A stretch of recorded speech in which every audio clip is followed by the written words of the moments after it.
If only we could find a cure. One thing's for sure, Simone Badal McCreath is playing her part with her anti-cancer and cancer preventive research.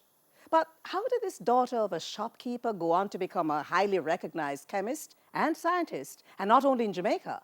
Perhaps her no-nonsense competitive spirit, along with her father's influence, paved the path. And her faith is her foundation. Even though long hours are spent doing research, this award-winning Simone Badal McCreath has established a foundation to assist students who didn't complete high school. Her purpose? Doing things for the greater good. Good evening. This is Profile. I am Faye Ellington.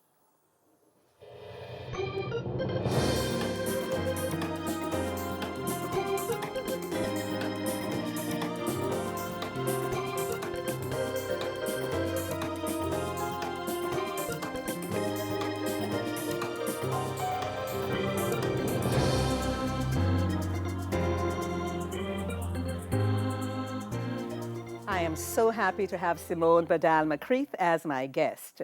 You're coming from Blackwood Terrace. Where is that? Blackwood Terrace is off Red Hills Road. You know, Price Mart. It's one of those lanes opposite Price Mart. And growing up there, we experienced moments of volatility.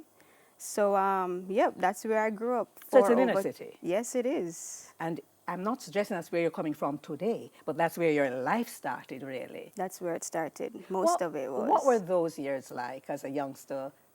5, 7, 8, 9? We had good memories, and there were also bad memories. I remember the music, because you'd have sessions, and sometimes you'd have the boom boxes right at the gate. And when I was in high school, there were moments we'd want to be studying, and the noise was just a huge distraction. I also remember bang bang, police would come in looking for persons. Looking for, yes. And, you know, that would be traumatic for anybody. But the family structure was strong. My dad's presence was strong. So is that where your father had the shop, right there? Mm-hmm. It was you attached to our house. Did you serve in the Oh, shop? yes, darling. I had to work in the shop. And even in the summers, for 8-hour shifts, 2 to 9 p.m. every night, I was in the shop. When I left high school, I'd be in the shop. I'd have chores. It was a very packed life. I like that. Yes. Well, before you went to high school, it was at St. Richard's Primary, just down the road from... It was at St. Richard's Yeah. Primary. I mean, you're a child. You didn't have much responsibilities, so those were the better years. What was it like at St. Richard's Primary? What are your fondest memories? It was wonderful at St. Richard's. I remember being focused. I wasn't one who had like many friends. My best friend actually met her in grade 6, and we kept our friendship up until UE days because we went to the same high school. So St. Richard's was awesome. Yeah. Tell me 1 or 2 teachers that come to mind and why. Mrs. Cunningham, she was extremely strict, but I also felt the love and the care that she had or displayed towards us. And so she is probably one of the ones that stand out in my mind. Was it a subject teacher or a form teacher? Form teacher, and she also taught maths. Yeah. Maths. Were you good at math? I was on and off. I like that, says this scientist and chemist. I was on and off. So from St. Richard's Primary, you were off to Meadowbrook High School. Mm-hmm. What were those years like? Those years were intense in terms of studies. As I said to you before, I mean, I'm a competitive person. And so I would spend a good amount of time trying to get those subjects that I was weakest at. So chemistry was one of my challenging subjects in high school. And I find that something that challenges me creates a greater appetite to go after it. I want to know that I can conquer it. So did you conquer it by the end of 5th form? I did. Mr. Taff was my chemistry teacher, and he was actually pretty strict, pretty brilliant. And I did. I conquered it, yes. So if you're this competitive person and this focused young lady, did you have time for anything other than studies at Meadowbrook Church. High? Church. Church was big and is Church. big in your life. Church was big. The first party that I went to, or the first any kind of social setting, was when I was in sixth form. And I went to that because I sang as a part of the choir, and we had to perform that night. My dad was also extremely strict. So I wasn't allowed to do things that the average teenager was allowed to do. And the truth is, my appetite for those things also were low. So it was pretty much school, church, home, work, back, school, church, home. Did you join any of the church groups at school? I did. I was a part of ISCF, Inter-School Christian Fellowship, and I eventually became the president of ISCF At Meadowbrook High? at Meadowbrook High. And you were singing in the choir then And too? I was singing in the choir as Do you a part. still sing? No. Oh man, I wish you had said yes. I was going to make you launch into song. No, But my you, sister is the one for that. Yeah. She's fantastic. you mentioned that your dad is strict. What kind of influence would you say your father, what's his name, had on His you? name is Lloyd Badal, and he's the one who pretty much instilled the values that I have today, and also by introducing me to my Heavenly Father.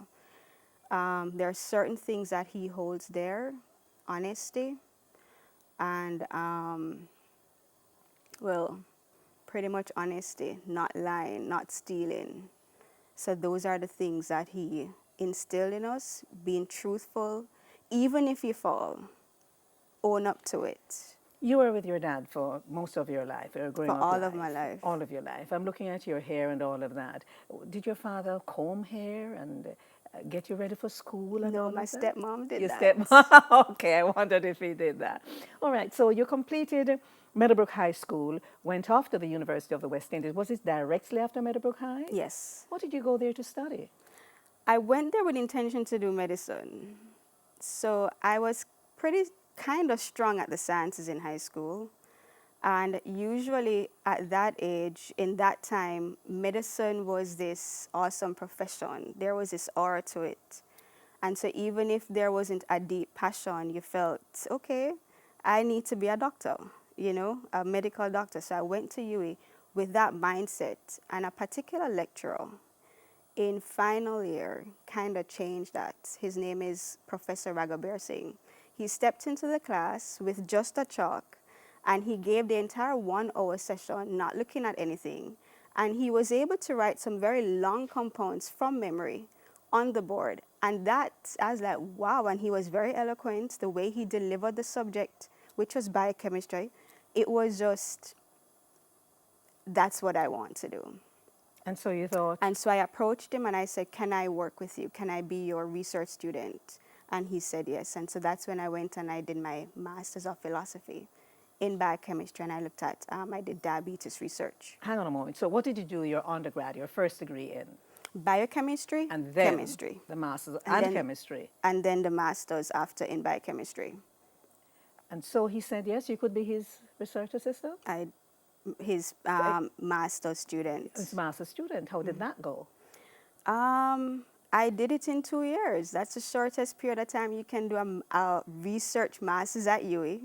And also at the end of it, 3 peer-reviewed publications. Now, we talk a lot, those of us who work in academia, about peer-reviewed publications. What does that mean?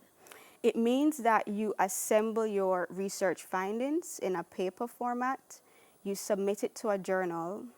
An academic journal, or right. a scientific journal in your case. And you have different grades or caliber of journals. And the editor would then select different academics within the same specialized area to look through, to vet, to ensure that what you're proposing is of relevance and sound science. So how did those 3? They went. We would have edits to make, and oftentimes papers get rejected. But none of yours? None No, of those 3? None of those 3. Well, that And was they a went into very good journals too. Yes? Yes. Such as? Name one? Cellular biochemistry was one, and I can't remember the others. That's so okay. long. It's so long, and she looks as if she's just about 16. You believe this? Simone Badal McCreath is my guest, and we're going to be continuing my conversation with her after this break. I hope that you're seeing that A good foundation is something that we should never overlook, and also having good guidance from the home through school into university. We'll be right back.